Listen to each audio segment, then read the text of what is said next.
While I was on trips, my wife started an OnlyFans. It was hard to watch our marriage fall apart in her amusements.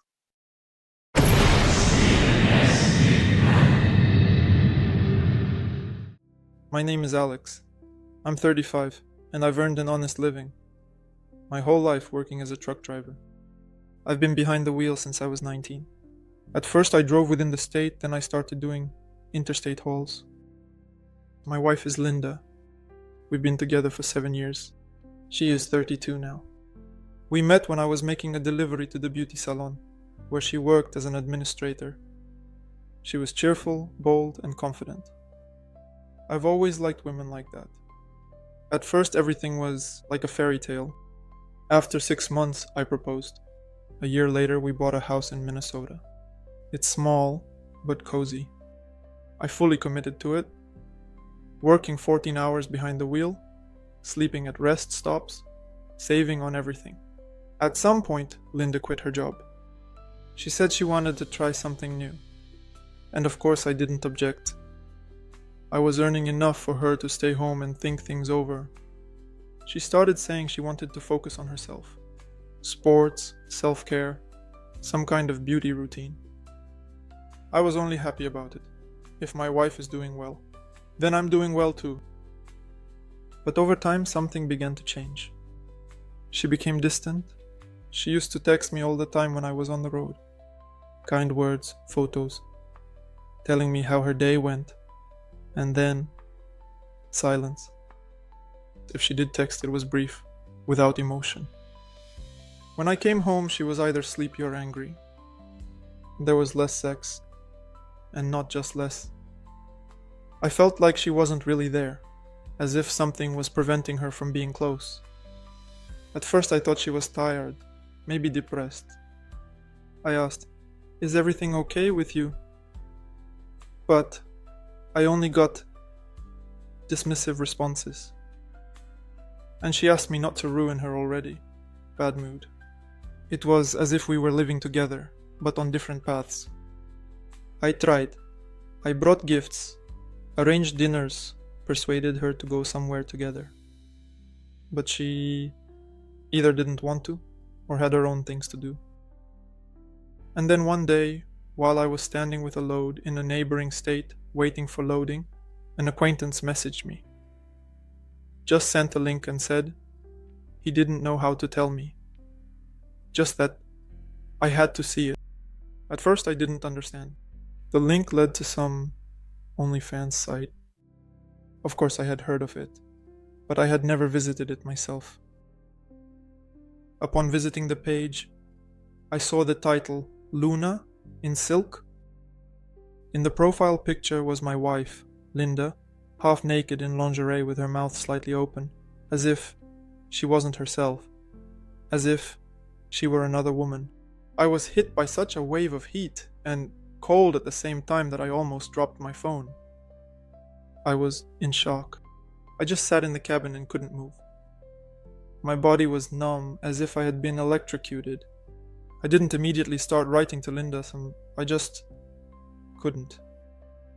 Instead, I registered a fake account on that site, came up with a name, and chose a random guy's profile picture.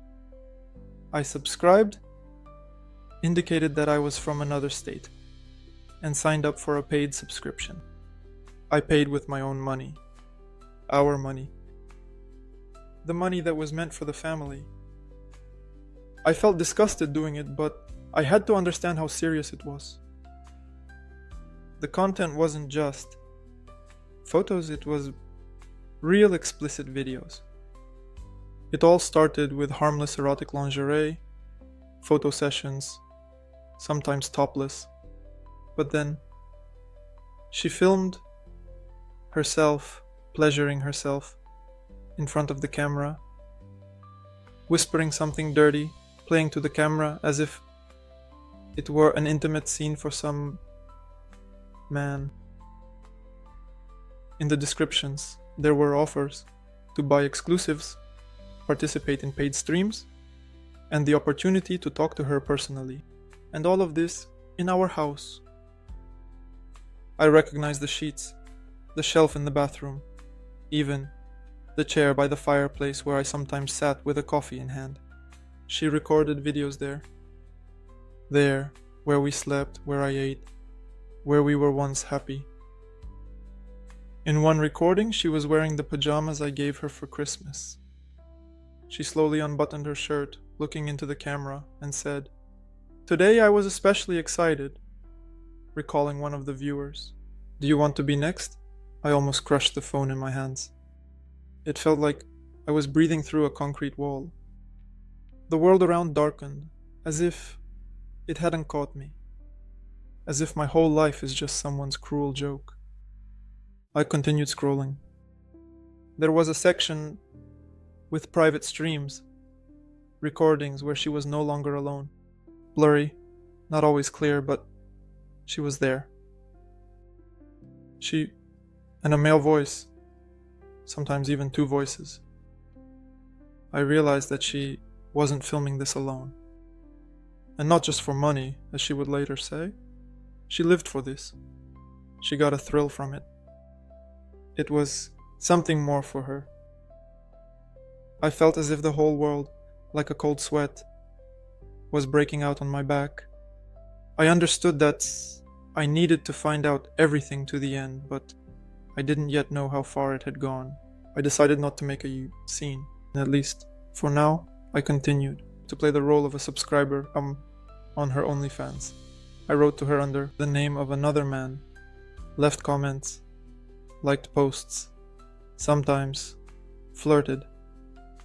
She responded, saying she loved being praised, appreciated my activity, and would film specifically just for me. I sank into my seat of the truck and clenched my teeth as I read it. And every time I received the new message from her, it felt like something was dying inside me. When I returned home from another trip, I pretended not to know anything. I was reserved, calm. She behaved the same way, a bit cold, as if I were just a neighbor. No kisses, no affection. I already knew that she had her own adventures, and I was not part of them.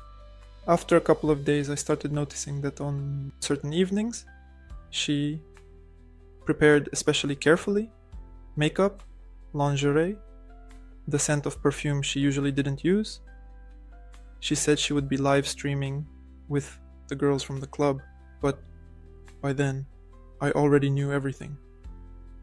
I installed a GPS tracker in her car, bought a very ordinary, inexpensive, but reliable one. When she said she was going to a friend's studio, I checked. She went in a completely different direction. A small motel out of town. It's located in a remote area with parking, right in front of the rooms. The place is quiet, unnoticeable, with a non-working camera at the entrance. I didn't think, I just followed her. I parked across the street, though it was evening. It was already dark, but the light from the parking lot and the motel windows allowed me to make out figures inside. I saw her approach the door of one of the rooms. The door opened. A man around 40, muscular, wearing a tight t-shirt that accentuated his chest. He grabbed her by the waist and pulled her inside, shutting the door behind him. Through the thin curtains it was visible, more than one would want. I saw her unfasten her bra, how she got on her knees, how the man stood in front of her. The strength left me. I stood there gripping the steering wheel, biting my lips to keep from screaming. My hands were trembling like those of an alcoholic. Everything I knew, everything I had built was shattering like glass under a sledgehammer. I wanted to burst in there, to shout, but I stopped. I needed not just to vent the pain, I needed to put an end to it. I gathered everything. Screenshots, subscriptions, records from the website, photos from the motel, even a couple of comments she wrote to me under a fake account. I organized everything, saved it on a flash drive, put it in a folder, and didn't say a word to her. The next day, I pretended I was leaving on a trip. In the morning, I said goodbye. She didn't even kiss me back. Just a cold. Be careful, dear. 2 hours later, I was already home. I quietly opened the door with a spare key. The house was almost dark. Only the light was flickering in the bedroom. She was streaming again. The camera was on a tripod and a bright round light was on. There was a bright round light. Linda, completely naked, was sitting on the edge of the bed, touching herself and whispering something, whispering into the camera. I didn't make any noise, just walked into the room, and she didn't notice me. Only when I stepped closer did she scream in fright and cover herself with a blanket. Her hands were trembling. Her eyes were darting around, and all she could manage to say was, "What am I doing here?" I didn't reply, just placed the flash drive on the nightstand and said that I know everything. I've seen everything. I've heard everything. And that she is no longer my wife. She tried to justify herself, saying it was only for money, that it was nothing serious, that she loves only me, and that it was just a role-playing game. But it all sounded like nonsense, like a soap bubble bursting at the first touch. I silently packed my things, and as I was leaving, I saw her in the doorway, in a robe with swollen eyes. After that night, I didn't return home. I just drove wherever my eyes led me. I refueled at the first gas station, sat there in the car for about 20 minutes, staring at one spot. Then randomly chose a hotel, old, with peeling blinds and creaky doors. It was exactly what I needed. The room smelled of bleach and cheap deodorant. On the nightstand lay a crumpled brochure advertising pizza and a strip club. I just collapsed onto the bed and stared at the ceiling. That night I didn't cry. The tears seemed to be stuck somewhere inside. All I felt was emptiness. No anger, no pain. Just a strange, prolonged feeling, as if I no longer existed. Every morning I wake up early, go outside, buy the cheapest coffee at the gas station and just sit in the car.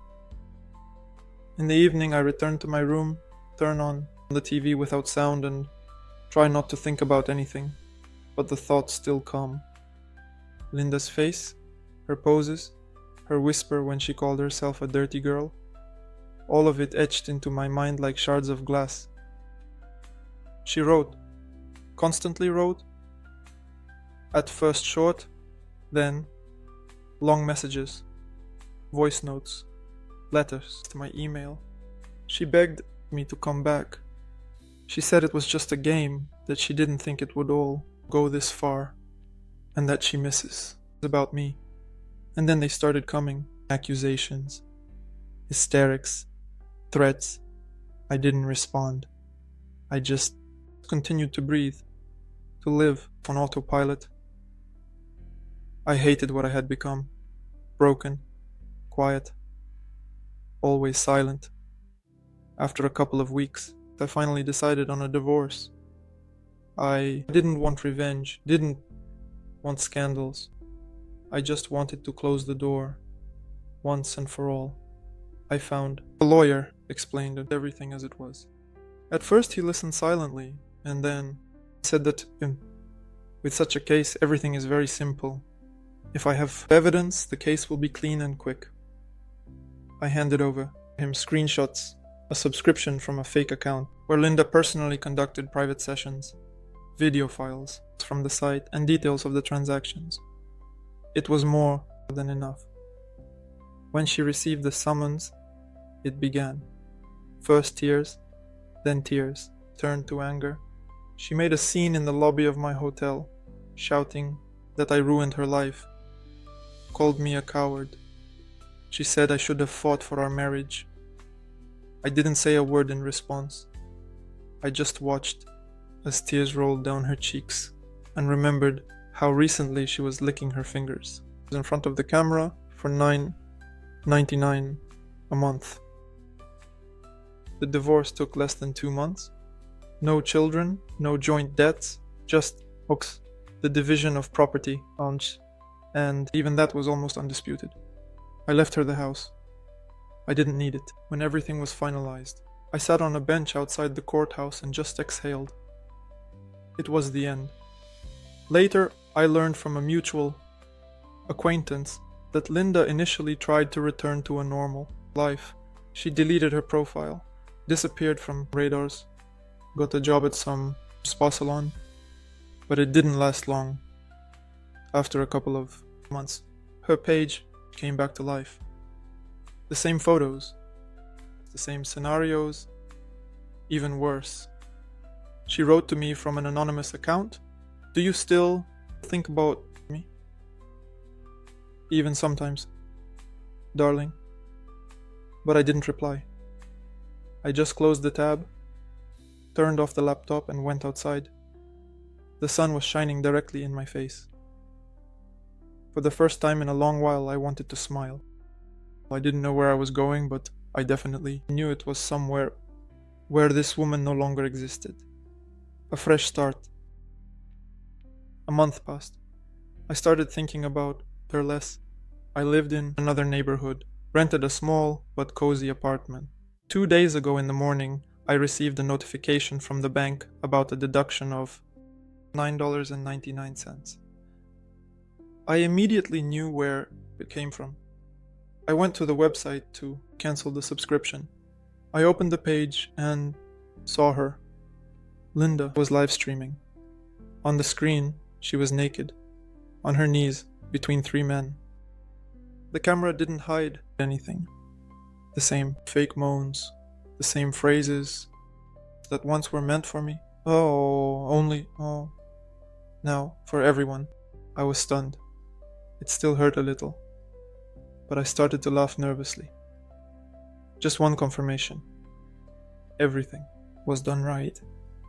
I closed the tab, deleted the account, and finally exited that part of my life, which I never want to remember again. A better future awaits me. I don't want to live in the past, and I don't want it to follow me daily.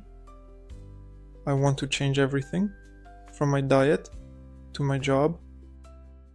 Thank you for watching our video to the end. You can also watch our previous videos on the channel. Don't forget to subscribe and set up notifications. That way you won't miss any stories we release.